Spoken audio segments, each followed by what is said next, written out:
دعوت media YouTube channel, محبت کا پیغام، انسانیت کے نام۔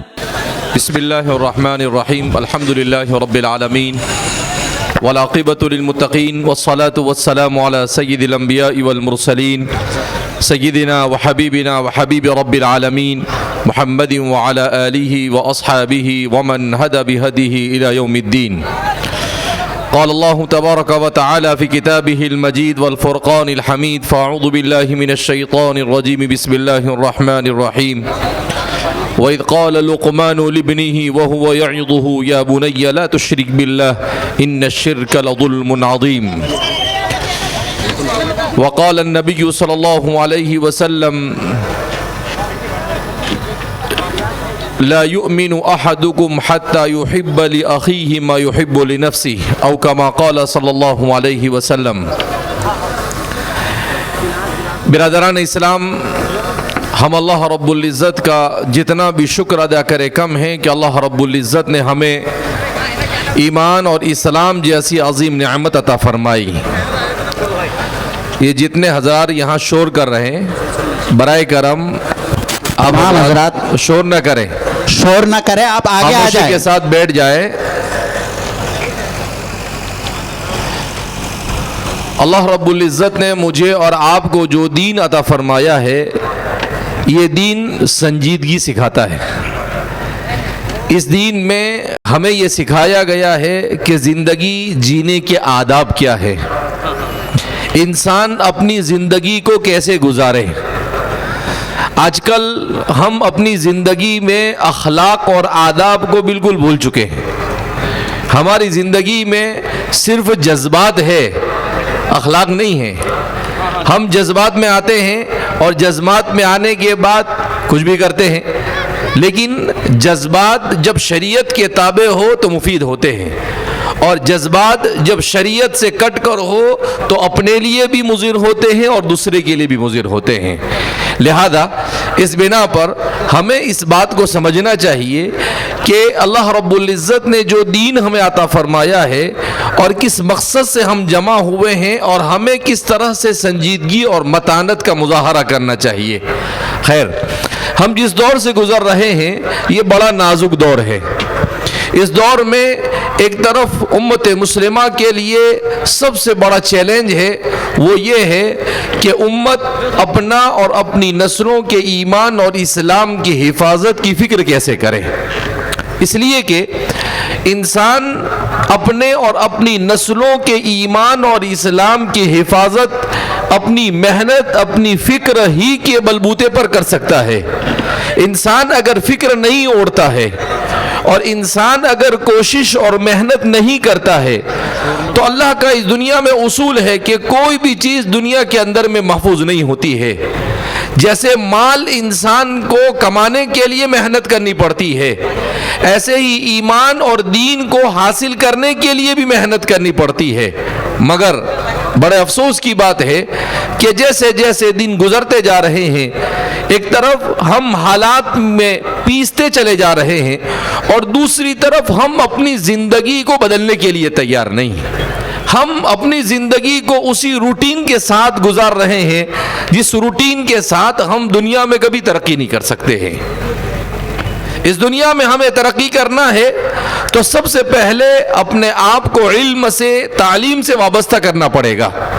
اس دنیا میں اگر ہم اپنے آپ کو ترقی کی راہ پر گامزن کرنا چاہتے ہیں تو خود اپنے آپ کو با اخلاق اور اپنی نسلوں کو با اخلاق بنانا پڑے گا۔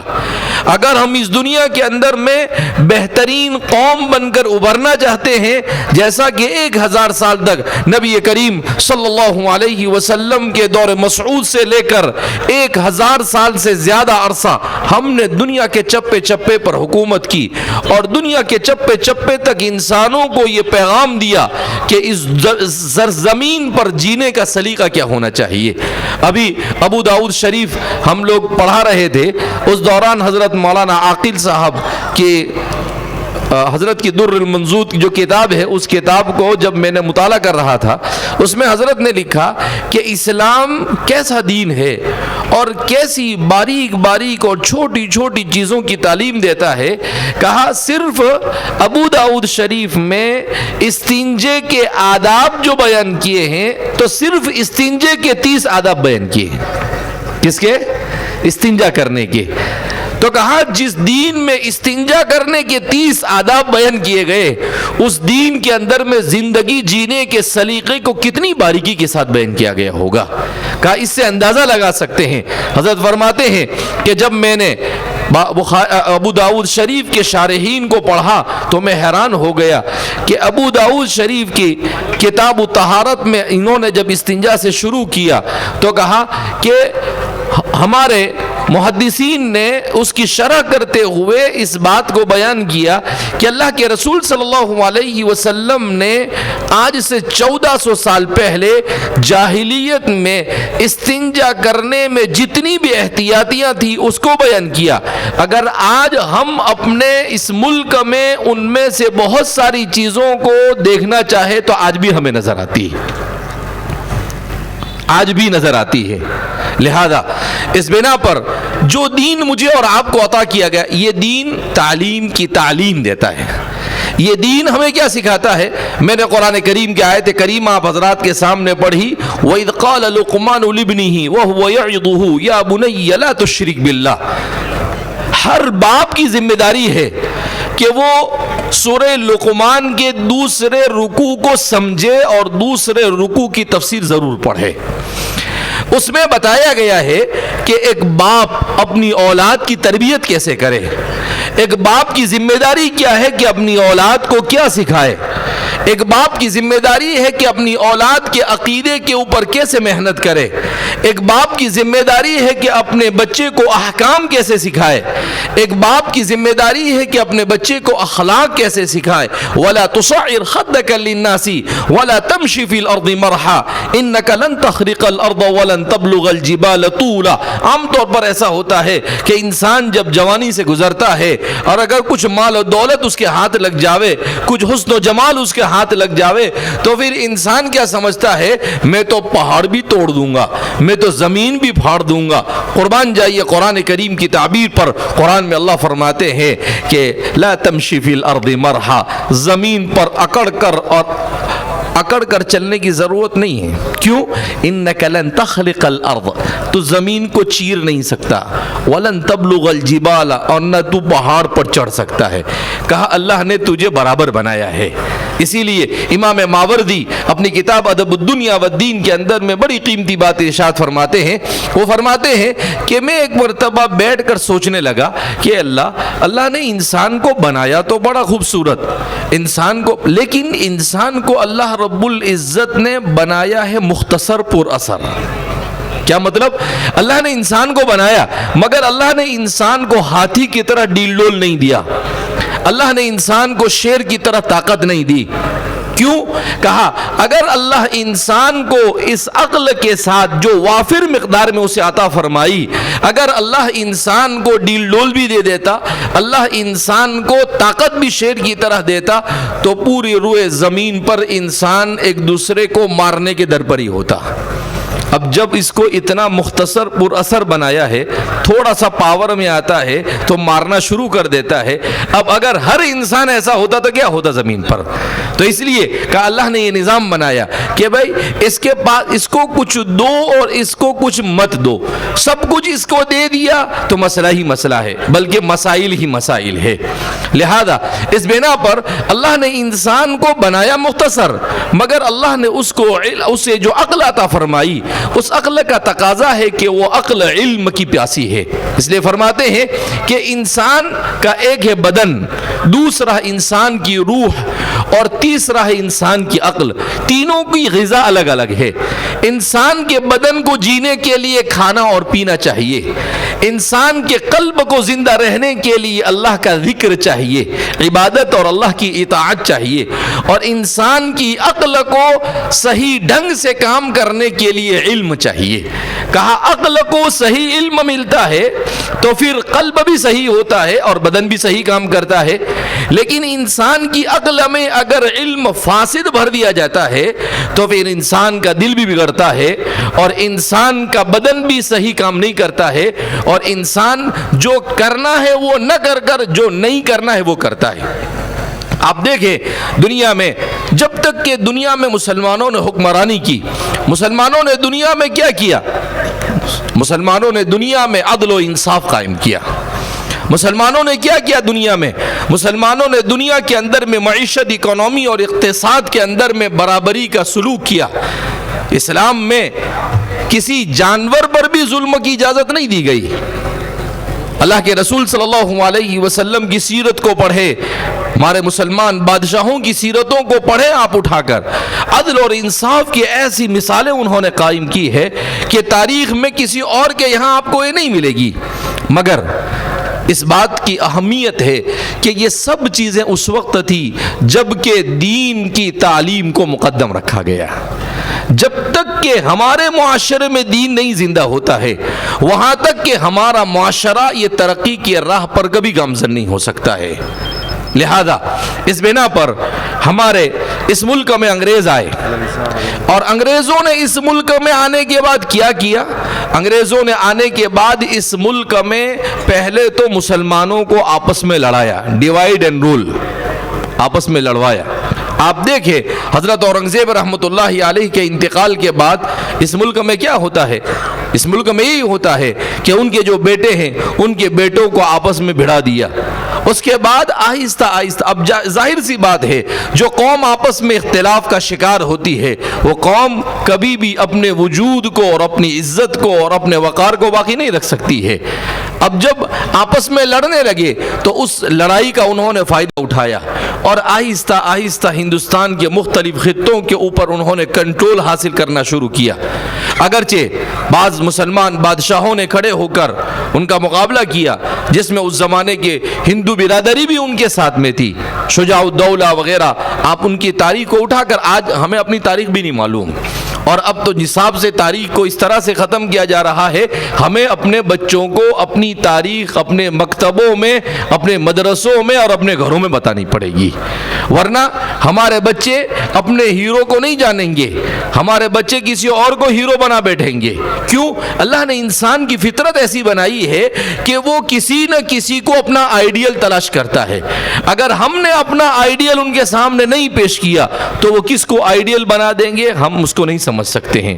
آج دیکھ رہے ہیں کہ فلموں کے ذریعے سے، کرکٹ کے ذریعے سے، اسپورٹس کے ذریعے سے اور مختلف طریقوں سے، اسی طریقے سے انفلوئنس کے ذریعے سے، یوٹیوب وغیرہ کے ذریعے سے کس طریقے سے کیسے کیسے لوگوں کو پروموٹ کیا جا رہا ہے، ان کو سیلیبریٹی بنایا جا رہا ہے، ان کے پیچھے لوگ دوڑ رہے ہیں، جبکہ ان کا اخلاق، ان کا کردار، ان کا رہن، ان کا سہن کیسا ہوتا ہے، اور پھر ہمارے بچے اسی کی نقل اتارتے ہیں۔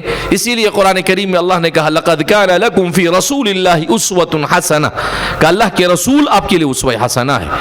آج مسلمان نوجوان بال رکھنا چاہتا ہے تو اسے یہ جاننا چاہیے کہ میرے اور آپ کے آقا محمد رسول اللہ صلی اللہ علیہ وسلم کیسے بال رکھتے تھے۔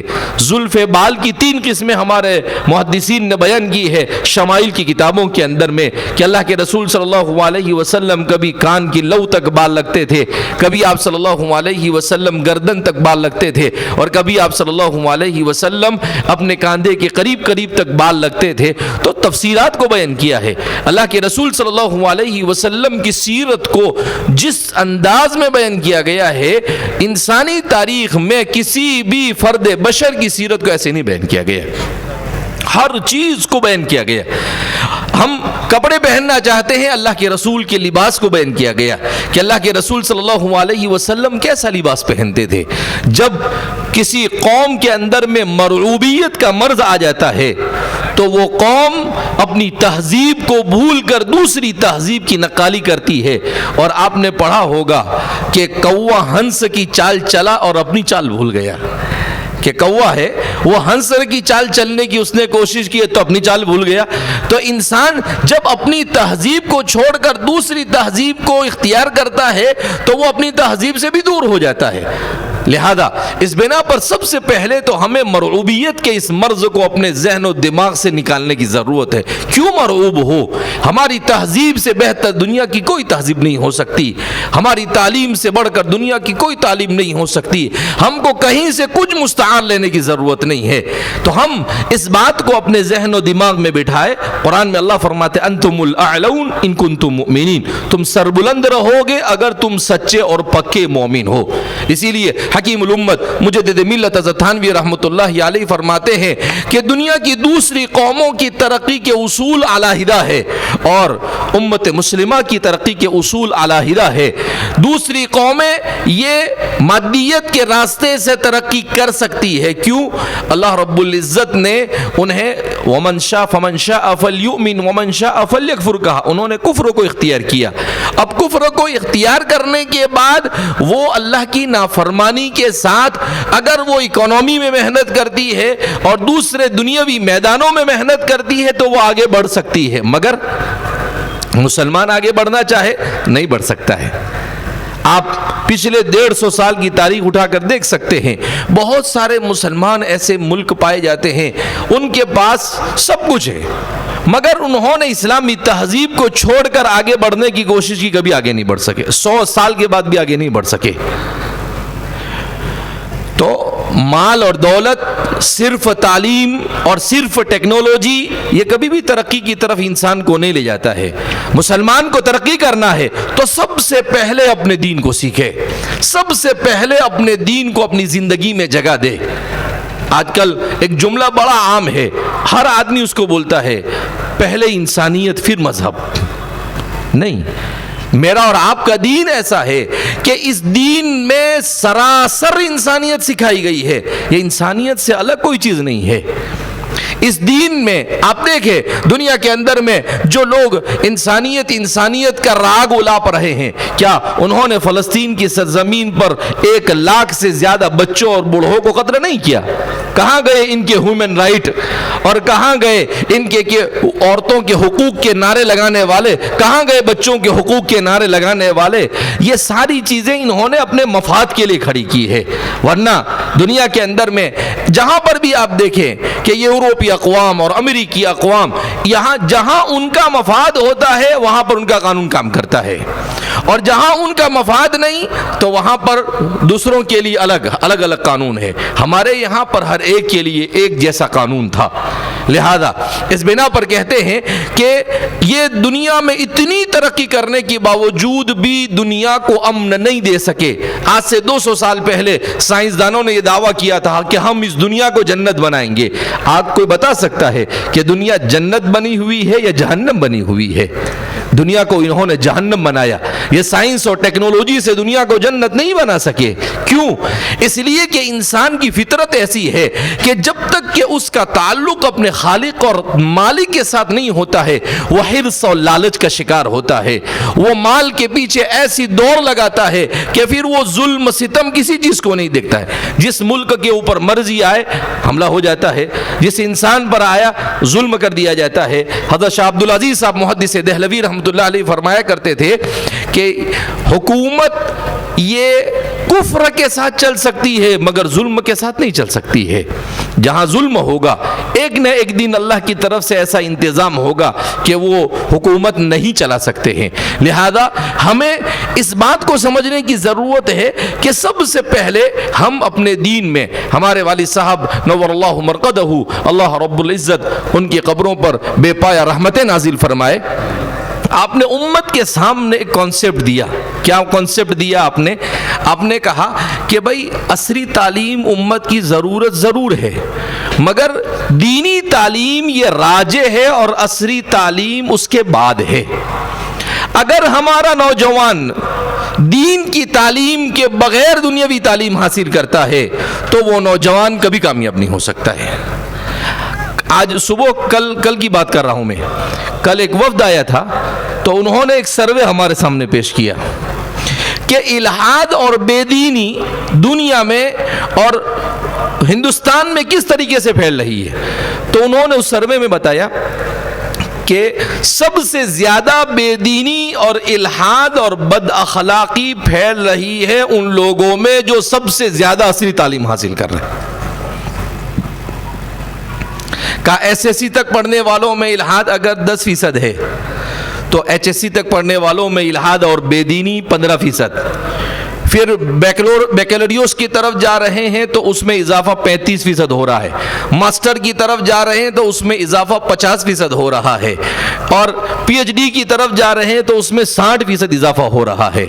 تو ظاہر سی بات ہے کہ ایسی تعلیم جو الحاد کے ساتھ آئے، یہ تعلیم تو مسلمان کے لیے موت سے زیادہ خطرناک ہے کہ مسلمان کیسے اپنے دین کا سودا کر سکتا ہے. اسی لیے اکبر الہ آبادی نے، علامہ اقبال نے اپنے اشعاروں کے اندر میں ان چیزوں کو بیان کیا کہ خوشی سے تم پارک جاؤ، کالج جاؤ، سب جاؤ، مگر میری ایک بات یاد رکھو، اللہ کو اور اس کے رسول کو نہ بھوجو. آج ہم نے سب بھلا دیا. اس لیے ہمارے والد صاحب نے کانسیپٹ پیش کیا کہ کس طریقے سے ہمارے نوجوانوں اور ہماری نسلوں کا ایمان بچایا جا سکتا ہے. اس کا ایک ہی طریقہ ہے کہ سب سے پہلے دینی تعلیم کا مکمل انتظام کیا جاوے. جب دینی تعلیم کا انتظام ہو تو اس ماحول میں ہم عصری تعلیم کا ادارہ مکمل علماء کی نگرانی میں شروع کریں. اس کے باوجود بھی مکمل طور پر اگرچہ ہم اپنے بچوں کو مکمل دین پر نہیں لا سکتے ہیں، مگر اتنا کہ ان کا ایمان اور اسلام بچا سکتے ہیں. لہذا اس بنا پر یہ کانسیپٹ ایک ایسا ماڈل ہے جس ماڈل کو کامیاب ماڈل کہا جاتا ہے کہ سر سید کھڑے ہوئے، انہوں نے کوشش کی کہ دین اور دنیا دونوں کو جمع کر کر امت کے سامنے پیش کرے، مگر انہوں نے دین کی تشریح اپنی مرضی کے مطابق کی، معجزات کا انکار کر دیا اور پتہ نہیں کیا کیا کیا انہوں نے، جس کی وجہ سے وہ ماڈل سکسیس نہیں ہو سکا.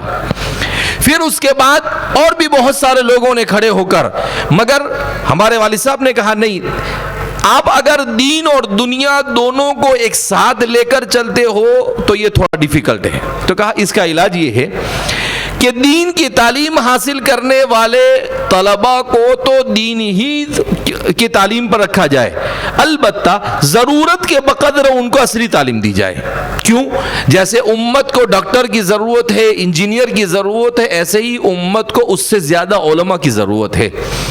ان ملکوں میں آپ جا کر ایک مرتبہ دیکھ کر آئے جن ملکوں کے اندر میں علماء نہیں ہے کہ دینی اعتبار سے ان کی کیا صورتحال ہوتی ہے. ہم نے ایسے بہت سارے ملکوں کو اپنی آنکھوں سے دیکھا ہے کہ وہاں 90-95% مسلمان، مگر آپ کو کہیں مسلمان نظر نہیں آئے گا، نہ کوئی داڑھی توبی والا نظر آئے گا، نہ کوئی دین کی شعار کے ساتھ نظر آئے گا. نام بھی ان کے عجیب عجیب نام ہوتے ہیں. تو پھر معلوم ہوا، پتہ کیا تو کیا کہا وہاں مدارس نہیں، مکاتب نہیں، علماء نہیں. تو ظاہر سی بات ہے کہ دین کیسے زندہ رہے گا امت کے اندر میں. پھر مشنریاں آ کر وہاں پر کام کرنے لگی اور انہوں نے عیسائیت کی طرف لوگوں کو لے گئے. لہذا علماء امت کی سب سے بڑی ضرورت ہے، اس چیز کو ہمیں سمجھنے کی ضرورت ہے. اور پھر اس کے بعد جب دینی تعلیم کامیابی کے ساتھ چلے تو ضرورت کے بقدر طلباء کو عصری تعلیم دی جاوے، اور اسی ماحول میں ہم عصری تعلیم کا انتظام کریں تاکہ ماحول جس ماحول کی وجہ سے ان بچوں میں الحاد اور بے دینی آ رہی ہے، اس ماحول کو ہم ایمانی اور اسلامی ماحول میں تبدیل کریں. حضرت شاہ ولی اللہ صاحب محدث دہلوی رحمۃ اللہ علیہ اور حضرت مجدد الفسانی رحمۃ اللہ علیہ، مولانا مناظر حسن گیلانی رحمۃ اللہ علیہ، حضرت مولانا علی میاں ندوی رحمۃ اللہ علیہ، ان بزرگوں کے ملفوظات کو پڑھے. ان لوگوں نے اس وقت سے فکر کرنا شروع کر دی تھی کہ سب سے بڑا چیلنج جو اس امت کے سامنے آنے والا ہے مستقبل قریب کے اندر میں، وہ چیلنج ہوگا ماحول. آج ہمارے گھروں میں دین نہیں، ہمارے محلوں میں دین نہیں، ہماری اسکولوں میں دین نہیں، ہماری کالجوں میں دین نہیں، تو ظاہر سی بات ہے کہ ہمارا بچہ لقمہ تر بن جاتا ہے دوسرے لوگوں کے لیے. لہذا اس بنا پر بہت سیریس ہو کر مسلمان کو اپنے تعلیمی اداروں کو علماء کی نگرانی میں مضبوطی کے ساتھ آگے بڑھانے کی ضرورت ہے. علماء کی نگرانی ضروری ہے. کیوں کہ اسلامی اسکول کے نام سے تو بہت اسکولیں چلتی ہے مگر وہ صرف لیبل ہوتا ہے, اندر کچھ نہیں ہوتا ہے. جبکہ ہمارے لیے تو ضرورت اس بات کی ہے کہ بھئی ہمارے بچوں کا ایمان اور اسلام کیسے بچے, تو اس کے لیے تو علماء کے بغیر یہ کام نہیں چل سکتا ہے. کیوں کہ وہی سمجھ سکتے ہیں کہ کون سی چیز کس درجے میں کنٹرول کی جا سکتی ہے. ورنہ کیا ہوتا ہے کہ بھئی وہ ضرورت ہے, اب الضرورت تتقدر بقدر الضرورہ, اس اصول کو جب عالم نہیں ہے تو وہ کیسے سمجھے گا؟ الضرورات تبیح المحظورات کو وہ کیسے سمجھے گا؟ کہاں کتنی ضرورت ہے اور کتنا کیا جا سکتا ہے, ان سب چیزوں کو کوئی نہیں سمجھ سکتا ہے. لہذا اس بنا پر ابھی کچھ دنوں پہلے ہمارے جامعہ کی نگرانی میں چل رہے MBBS کالج میں جب میں گیا تو میں نے دیکھا ماشاءاللہ کہ بہت ساری بچیاں ہماری تعلیم حاصل کر رہی مکمل برقعے میں. آپ کو ایسا لگے جیسے کوئی عالمہ کورس چھوٹ رہا ہے اور وہاں سے بچیاں جا رہی. میرا دل ٹھنڈا ہو گیا, مجھے خوشی ہوئی کہ الحمدللہ کم از کم ہماری یہ بچیاں تو ایمان اور حجاب اور اسلامی تشخص کے ساتھ وابستہ ہو گئی. اپنی مرضی, ہم اپنے سے جتنا ہو سکے اتنا تو وہ ہم بچا سکے, تو یہ ایسی ہی ضرورت ہے ہماری. تو بہرحال الحمدللہ بالاپور میں مسلمانوں کی بڑی تعداد ہے, ایسا کہا جاتا ہے 80% 90% مسلمان ہے یہاں پر. اور جیسا کہ مولانا نے اپنے خطبہ استقبالیہ میں کہا کہ یہ علماء کی بستی ہے اور یہاں پر بڑے بڑے بزرگان دین یہاں پر آسود خاک ہے, یہاں پر سوئے ہوئے ہیں, اور بہت سارے چھوٹے چھوٹے دینی تعلیمی ادارے بھی چل رہے ہیں. مگر افسوس کہ عصری تعلیم کی طرف ابھی تک کہ آپ کی توجہ نہیں ہوئی. اس سے پہلے بھی کسی پروگرام میں آنا ہوا لیکن اس کے بعد بھی کوئی ہلچل نہیں ہوئی. لیکن اللہ جزائے خیر عطا فرمائے مولوی اقبال صاحب کو کہ انہوں نے یہ بیڑا اٹھایا, اور وہ بار بار ہر تھوڑے دن میں میرے پاس آ کر مجنون کی طرح بیچارے چکر مارتے رہتے ہیں کہ حضرت زمین لینی ہے, زمین لینی ہے. کہیں بھی جاتا ہے تو کہتا ہے کہ حضرت میں فلاں آدمی کو ملنے جا رہا ہوں, فون کروں گا, آپ ان سے بات کر لینا. تو میں کہا بھائی ٹھیک ہے, جہاں بھی جاؤ اشفعوا تؤجروا, سفارش کرو اور اجر پاؤ. اچھا ہے, میں نے کہا میں آفس میں بیٹھے بیٹھے اجر اور سفر میں گاڑی میں بیٹھے بیٹھے ثواب ملتا رہے گا. تو ماشاءاللہ دوڑ بھاگ کی انہوں نے, اور دوڑ بھاگ کر ایک زمین خریدی اور اس زمین کے اوپر آج سنگ بنیاد ڈالا گیا.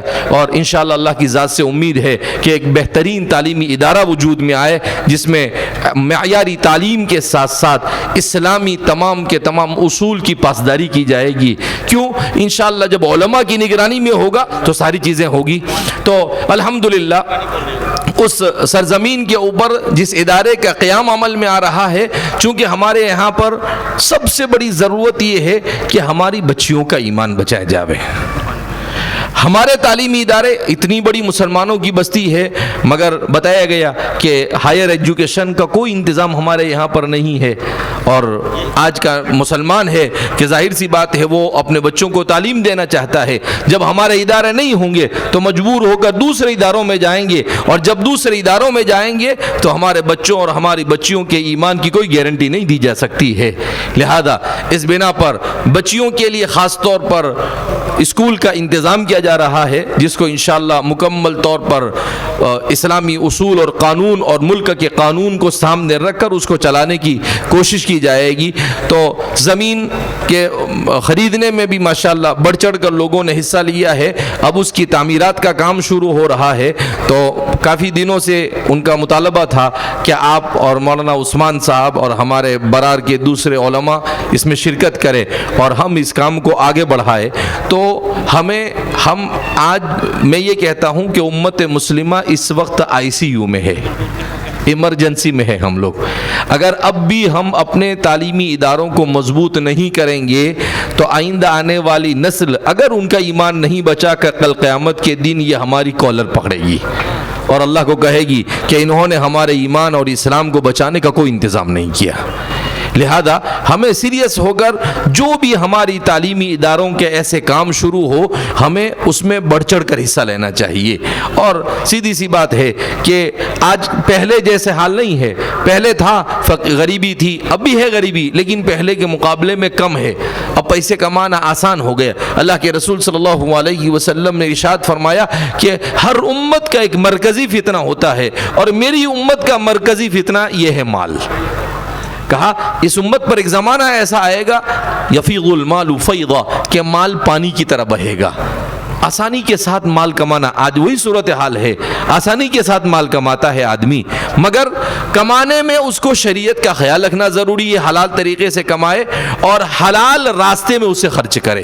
آج کمانے میں بھی بے احتیاطی ہے اور خرچ کرنے میں تو اور زیادہ بے احتیاطی ہے کہ کچھ دیکھا ہی نہیں جاتا ہے. شادیوں کے اندر میں ہم لاکھوں کروڑوں روپے اڑا دیتے ہیں، ایسے ہی فضول چیزوں کے اندر میں. اپنے گھر میں بچے ہیں، ان کو تعلیم کی طرف توجہ نہیں، ان کی تربیت کی طرف توجہ نہیں، مگر ایک بچہ ہے اس کو 50,000 کا موبائل، دوسرے کو 25,000 کا موبائل. یہ موبائل ہمارے بچوں کو جہنم کی طرف گھسیٹ کر لے جا رہے ہیں، یہ ان کی زندگیوں کو، دنیا اور آخرت کو برباد کر رہے ہیں. لہذا اپنے مال کو صحیح جگہ پر خرچ کرنا. ابھی میں یہاں پر بیٹھے بیٹھے ایک نو مسلم جو عراق سے تعلق رکھتے ہیں ان کا مضمون پڑھ رہا تھا، 4-6 صفحے کا ان کا مضمون تھا. تو انہوں نے کہا کہ قرآن کریم میں اللہ، عربی میں مضمون ہے، تو انہوں نے کہا کہ قرآن میں اللہ رب العزت نے 2 لفظ استعمال کیا، انفقوا مما رزقناکم، ہم نے جو دیا اس میں سے خرچ کرو، اور کہیں پر کہا مما رزقناہم، جو کچھ ہم نے دیا اس میں سے، اور کہیں پر کہا کہ جو کچھ تم نے کمایا اس میں سے خرچ کرو. کہا اس تعبیر کا کیا مطلب ہے؟ کہا کہ انسان کے پاس جب مال آتا ہے تو انسان کیا سمجھتا ہے؟ میرا ہے. تو اللہ نے کہا تمہارا نہیں ہے، تم کو ہم نے صرف تصرف کا حق دیا ہے، ورنہ اس کے حقیقی مالک تو ہم ہیں. مما رزقناکم، ہم نے تم کو دیا ہے، تم اپنے ماں کی پیٹ سے نہیں لے کر آئے. اگر تم نے تجارت سے کمایا ہے تو تجارت میں برکت دینے والا کون؟ اللہ. تمہاری دکان سے اگر تم نے کمایا ہے تو دکان پر گراہک بھیجنے والا کون؟ اللہ. تم نے جس طریقے سے بھی کمایا ہے، ہر طریقے میں اللہ کا فضل اور اس کی رحمت. اسی لیے قرآن کریم نے کہا کہ سورہ جمعہ کے اندر میں کہ جب جمعہ کی نماز ہو جاوے تو کیا کہا؟ فانتشروا فی الارض وابتغوا من فضل اللہ، اللہ کے فضل کو تلاش کرو. تو کسی کو مال اس کے حق سے نہیں ملتا ہے، اللہ اپنے فضل سے عطا فرماتا ہے. علم بھی اللہ کے فضل اور اس کی رحمت سے ملتا ہے، ہر چیز اللہ کے فضل اور اس کے رحمت سے ملتی ہے.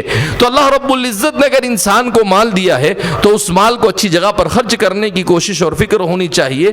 ماشاءاللہ بہت سارے لوگ ایسے ہوتے ہیں کہ وہ اپنے مال کو صحیح جگہ پر خرچ کرتے ہیں، مگر بڑی تعداد ایسے لوگوں کی ہوتی ہے کہ وہ خرچ نہیں کرتے. ہمارے والد صاحب کے ایک دوست ابو عبداللہ احسان منیب الشلبی کویت کے ہیں، تو ایک دن مجھے کہنے لگے کہ شیخ حذیفہ هل انت تعلم؟ میں نے کہا نعم شیخ. کہا کہ ایک بات بتاتا ہوں آپ کو، کہا اخراج الفلوس من الجیوب جہاد کبیر. کہا لوگوں کے جیب سے پیسے نکالنا یہ اس زمانے کا سب سے بڑا جہاد ہے. کہا نکالتے نہیں لوگ جلدی، حالانکہ وہ خود بہت ماشاءاللہ اللہ نے صاحب والد صاحب کے ساتھ اور آج ہمارے ساتھ بھی وہ کام کرتے ہیں. تو وہ کہتے ہیں کہ میں لوگوں کے پاس جا کر، حالانکہ مجھے ضرورت نہیں ہے، مگر میں سوچتا ہوں کہ میرے 2 بولنے سے اگر کوئی آدمی کہیں پر مدرسہ بنا دے، کوئی مسجد بنا دے، کہیں بورنگ کر دے، کہیں اللہ کے دین کا کام کر دے، اس کی بھی آخرت بن جاوے اور سامنے والے کی بھی آخرت بن جاوے اور ساتھ میں مجھے بھی ثواب مل جاوے. تو وہ فرماتے ہیں کہ انسان سے مال جلدی چھوٹتا نہیں ہے، اسی لیے انسان جیب بھی رکھتا ہے تو کہاں پر رکھتا ہے معلوم؟ دل کے پاس بالکل بناتا ہے. یہ بالکل دل کے پاس ہونا چاہیے کہ بھائی یہاں سے ہٹنا نہیں چاہیے. اسی لیے مال کی محبت بہت تیزی کے ساتھ انسان کے دل میں کیا ہو جاتی ہے؟ بیٹھ جاتی ہے.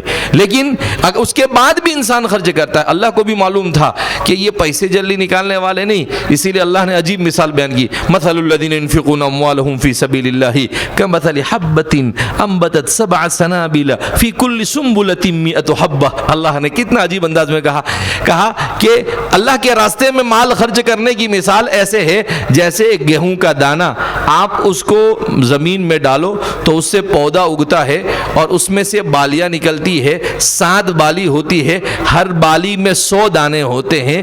تو کہا کہ جیسے ایک دانے سے 700، کہا ایسے ہی تم اللہ کے راستے میں خرچ کرو گے تو ایک خرچ کرو گے اور قیامت کے دن 700 پاؤ گے. واللہ یضاعف لمن یشاء. اور اگر اخلاص ہوگا تو اللہ اس میں بھی اضافہ کرے گا. اللہ کو معلوم تھا کہ 700 بولنے کے بعد بھی جلدی نکالنے والے یہ ہے نہیں، لیکن بہرحال اللہ رب العزت انسان کی کمزوریوں کو جانتا ہے، اس لیے اللہ رب العزت نے اس مثال کے ذریعے سے انسان کو سمجھایا. تو اس لیے ہمیں اس شروع ہونے والے پروجیکٹ میں بڑھ چڑھ کر حصہ لینا چاہیے۔ ماشاءاللہ زمین کا مسئلہ تقریباً حل ہو چکا ہے اور اب اس میں تعمیرات کا کام شروع ہو رہا ہے، اور ایک کمرہ تقریباً 6 لاکھ روپے کا اس میں بنتا ہے۔ 51 کمرے اور آفس وغیرہ ساری چیزیں بننے جا رہی ہے، تو آپ حضرات کو بڑھ چڑھ کر اس میں حصہ لینا چاہیے۔ اور اب ہمارے اس ملک کے حالات ایسے ہیں کہ ہمیں اپنے ادارے اپنی فکر سے ہی بنانے پڑیں گے، ہم دوسرے ملکوں کے بھروسے پر نہیں بیٹھ سکتے ہیں، کیونکہ ملک میں اس طرح کا ماحول بنایا گیا ہے کہ باہر سے پیسہ لانا اب اس ملک کے اندر میں NGO کے لیے اور تعلیمی اداروں کے لیے بہت دشوار اور مشکل ہو چکا ہے۔ تو ہمیں کرنا چاہیے اپنے سے، اور ماشاءاللہ میں ملک کے مختلف خطوں میں جاتا ہوں تو بہت بڑی بڑی رقمیں الحمدللہ لوگ جمع کر لیتے ہیں۔ ہمارے گجرات کے پالنپور کے علاقے کے اندر میں ایک پروجیکٹ چل رہا ہے جہاں پر اسکول، لڑکوں کے لیے الگ اسکول، لڑکیوں کے لیے الگ اسکول، اور اس کے ساتھ ہسپتال وغیرہ، ایک بڑا پروجیکٹ ہے۔ لیکن الحمدللہ ان کو ہم نے طریقہ بتایا کہ بہت آسان ہے، آپ اپنا ادارہ اپنے سے آپ بنا سکتے ہیں۔ تو ماشاءاللہ 2 سال ہوئے وہاں پر لڑکوں کے لیے اسکول شروع ہو گیا، اب لڑکیوں کے لیے شروع ہونے والا ہے، ہسپتال ہے اس کا بھی 40-50 کروڑ کا کام ہو گیا اور شروع ہو گیا۔ تو انہوں نے فکر اوڑی، پہلے وہ پریشان تھے، وہ کہتے تھے کہ 5 سال تک ہم پریشان رہے، مگر کچھ سمجھ میں نہیں آ رہا تھا کہ کیسے کرنا۔ مگر والد صاحب کے زندگی کے اواخر میں والد صاحب کے پاس تشریف لائے تو والد صاحب نے کہا میں تو بیمار ہوں، سفر نہیں کر سکتا ہوں، آپ حذیفہ کو لے جاؤ۔ تو پھر میں وہاں پر گیا، والد صاحب نے اصرار کیا تو، اور ان کو جا کر سمجھایا، ان کو پوچھا کہ آپ کا سروے کہاں، ہماری 6 لاکھ کی آبادی ہے اور اتنا ہمارا خرچہ ہے۔ میں نے کہا بہت آسان ہے، ایک دم آسانی کے ساتھ آپ کا پروجیکٹ کیا ہو جائے گا، کھڑا ہو جائے گا کہ 6 لاکھ لوگوں میں سے 2.5 لاکھ آدمی اگر 4 سال میں کتنے 17 ہزار روپے دیتے تو آپ کا پروجیکٹ کھڑا ہو جاتا ہے۔ اور ہر مہینے کتنے دینا ہے، ہر سال 4,000 دینا ہے، 3,000 دینا ہے، اور ہر مہینے 300-400 روپے آپ کو دینا ہے۔ تو ہر مہینے اتنا نکالنا تو آدمی کے لیے کیا ہو جاتا ہے، آسان۔ ان کو ہمت آئی اور ماشاءاللہ بہت بڑے پیمانے پر بڑی تیزی کے ساتھ وہاں پر کام ہوا، مستقل وہ ملتے رہتے ہیں۔